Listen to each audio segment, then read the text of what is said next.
So good morning mga idol. Adin nalit kita harvest nalit kita aton hantak.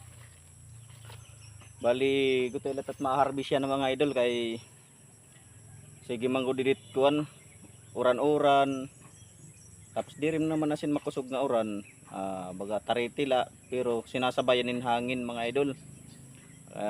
Tungod na hangin an bukadan naton hantak nagkakapuprak. Amoy ni nga baga gutay latat ma-harvest yan na mga idol. Pero okay na rin mga idol. At least may ginhatag lagi po ng Ginoo nga ma-harvest naton. Aton adlawhan nato pag-harvest.